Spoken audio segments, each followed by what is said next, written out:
$40 million. That is the biggest prize pool ever awarded to professional gamers. However, not every gaming tournament pays their players well. Sometimes gaming tournaments don't pay their players at all. Or they award players strange prizes like lifetime supplies of fast food, gaming hardware, or the underwear of an adult actress. Yeah, that really happened. In today's video, we'll take a look at some of the weirder prizes gamers have won for winning gaming tournaments. But before we get into that, this video is sponsored by the Buff app. Buff is a loyalty program by Overwolf that literally rewards you for playing the games you would already be playing. The app runs in the background, only tracking your in-game stats and gives you points for all the games you play. Sure, maybe you lost all of your LP last game, but at least you gained some Buff points. These points can later be exchanged for a variety of rewards, like in-game skins, Steam credits, gift cards for the games you play, and even gift cards for Domino's. You could theoretically feed yourself and your family through the power of gaming. If this sounds good to you, download Buff for free with the first link in the description. With that being said, let's jump into the video. Getting straight into things and setting the tone for the video, for number 5, in 2015, after winning a local video game tournament, the winner was rewarded with not cash, but oranges. You may have seen this before, as this picture traversed the internet as a meme a few years ago. Specifically, it went viral after being posted on 4chan. The post goes like this: "Find out my country has Splatoon tournaments. Nice, I'll participate. The winner of the last one got a bunch of oranges." But apparently, being paid in obscure food products is not so uncommon in the amateur esports scene. As back in August of 2020, a CSGO team in Poland were awarded with sausages for winning a tournament. However, they unfortunately didn't share a picture of these sausages, but they did state that they were worth over $1,000. Nice. Yo, nice knife, dude. Holy shit. Also, if sausages aren't your thing, KFC once set up a professional Call of Duty tournament that would give the winners £50,000 and a KFC black card, which is basically a lifetime supply of KFC, as it allows you to make one purchase with a limit of £200 per day. Moving along with number 4, a 13-year-old kid in Japan won a gaming tournament, taking home the $40,000 prize money. Is what I would say, but due to specific Japanese laws, the kid was ineligible to be awarded such money. This happened at a tournament for the game Puzzles and Dragons. It would seem that the tournament did accept underage participants, but if a player between the age of 13 to 15 were to win, they would not be awarded the prize money due to specific laws against professional gaming in the country. But for this specific case, the reason for this regulation existing is to prevent young kids from getting into professional gaming and for them to focus on their education instead. But it wasn't all bad. Although our friend lost out on a potential $40,000, the tournament allegedly still rewarded him with a gaming headset, a year's supply of chocolate almonds, and a year's supply of an energy drink the tournament was sponsored by. So it's not all bad. No, it's pretty bad.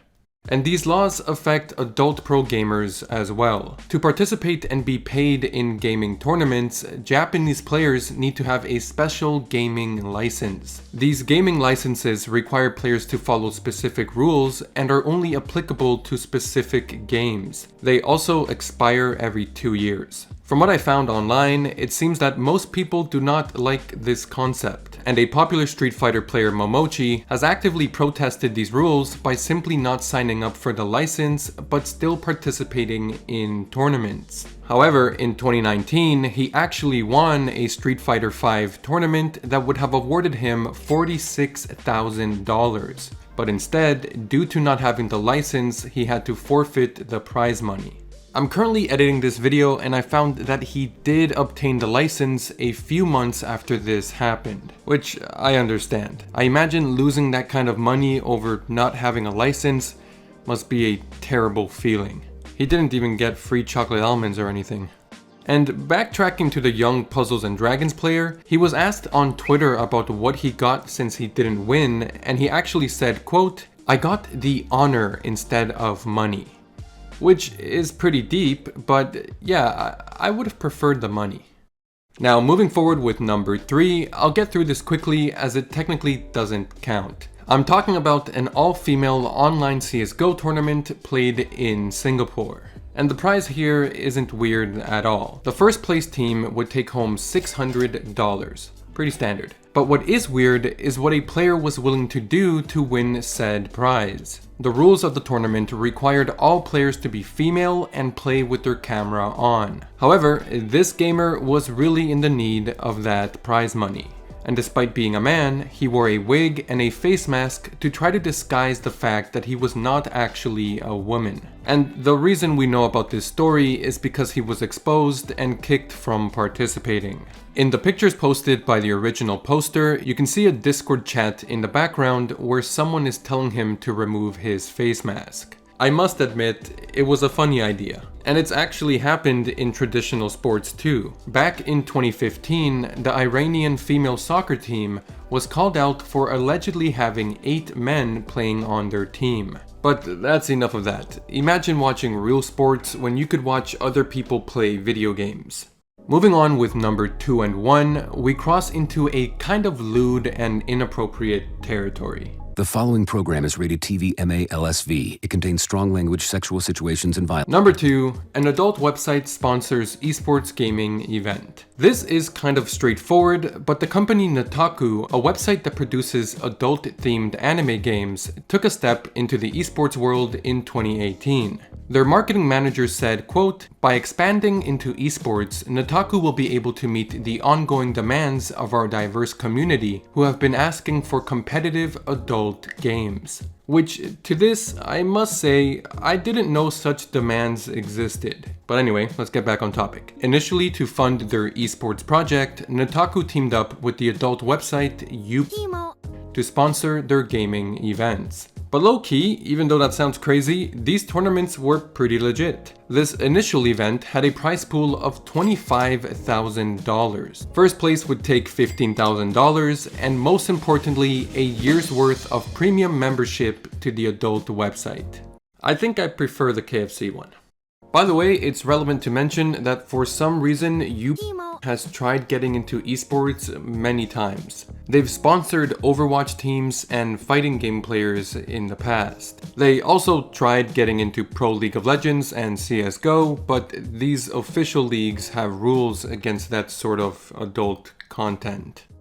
Now, to send off this video for number 1, this might go on to be the most bizarre story I've talked about on this channel. In February of 2016, a World of Tanks esports event was hosted in Akihabara, Japan. The competition was played as normal, but the tournament final was hosted on stage by a Japanese adult actress. She goes by the name of Mana Sakura. And that might sound odd enough to some of you already, but it doesn't end there. The grand prize of this event was a laptop. But surprisingly, that's not what's important here. For their time, the runner-ups were given prizes. As a form of a consolation prize for not winning the tournament, the losing players were awarded with Mana Sakura's worn panties, which she would not only take off on stage and then give to the players, but she was also generous enough to even sign the article of clothing as well. And by the way, World of Tanks teams consist of multiple players, so she was putting new underwear on, taking it off, and rinse and repeat until everyone would have their prize. I will ruin the magic for some of you because she was probably putting them on over a set that she was already wearing, so not as crazy, but still very bizarre. That's why I'll never forgive the Japanese! Then again, they make some rather nifty gadgets. But alright guys, let me know what you thought about all this in the comments below. As always, thank you for watching, and subscribe. I know you haven't done it. Alright, I hope you did it. See you next week. Take care.